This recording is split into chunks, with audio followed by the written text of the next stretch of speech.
Welcome back to the Percy Nikki YouTube channel. We got another great one for you today. We're going to be frying some catfish. If you haven't already done so, please like and subscribe. And give me some comments below and let me know what else you'd like to see us cooking. So we're going to gather up our seasoning. We're going to use garlic powder, onion powder, parsley, paprika, black pepper, and a little bit. Here's the secret. Here's my secret. So I use two types of fish fry. I use the seasoned crispy fish fry and the traditional, and then a little bit of cornstarch that gives it the crispness. Now what I do is you always marinate your meat. That's how you layer in your seasonings. Marinate your meat, season it well, and put it in the refrigerator overnight. You're gonna need a large pan, at least large enough to hold 2 pieces of fish. I like to use nonstick when I'm frying. And then you're gonna put your seasoned and your unseasoned fish fry into a plastic bag with that cornstarch. You're gonna put your catfish in that plastic bag and give it a little shake.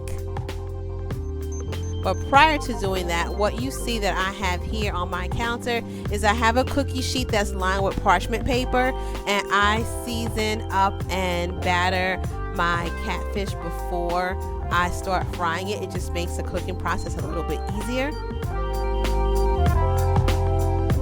And another trick that I've learned along the way is that you use dry seasonings when you are coating your meat or your fish for frying. I'm not a big fan of using wet ingredients. I don't do the egg wash first and then do the dry seasonings on it. I don't like the way that comes out. So everything that I do when I fry is strictly dry seasoning. So you just want to go and coat all of those fish before you actually start to fry.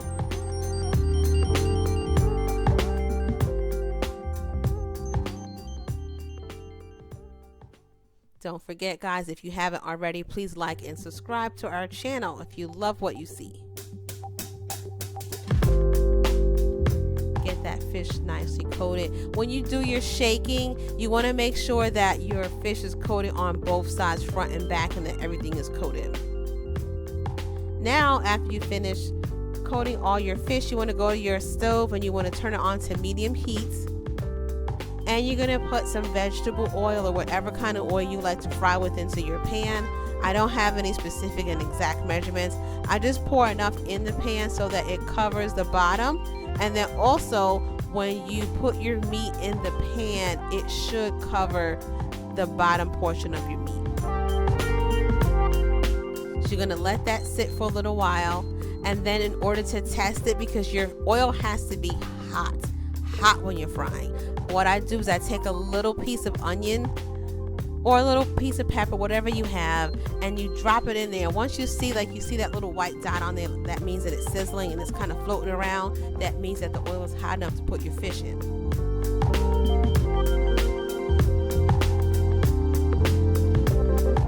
So you want to gently, and I have to repeat, gently, when you're frying anything, gently place it into the pan. The worst thing is that you want to just throw it in there and then you get that fly back from the oil, starts to splatter on you. Let me tell you from experience, an oil burn is not the thing that you want to have. It's very painful. So make sure that you are very gently placing your meat into your frying pan. And you're going to let that fry until it's golden brown. You're going to make sure that it has a crispness around the edge of your meat. And then you want to flip it over. You don't want to keep flipping it over back and forth from one side to the other. It just takes a little bit longer to cook. So anyone that knows me knows that I love kitchen gadgets. So I like using these tongs. They have a silicone tip on the ends.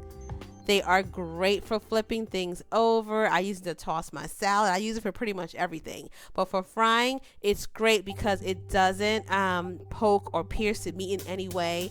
And when you're frying foods or meats, you do not want to pierce it, because piercing it runs all the juices out and makes it tough. Here we go. So now you see it's crisp around the edges. and I'm just flipping it over to the other side. This is batch number 2. So you just want to repeat the same process until you finish frying all of the meats that you're going to fry. And watch your temperature, because as you continue to cook, your fish oil kind of gets a little cold. Now here we are, nicely plated. Look at that. Looks like it came from a restaurant, but it's right here from this kitchen. Catfish, coleslaw, and a nice mixture of greens on your plates. So again, thank you so much for supporting our channel. Please don't forget to like and subscribe. Give me some comments below on what you'd like to see us cook next. And don't forget to eat like the kings and queens that you are.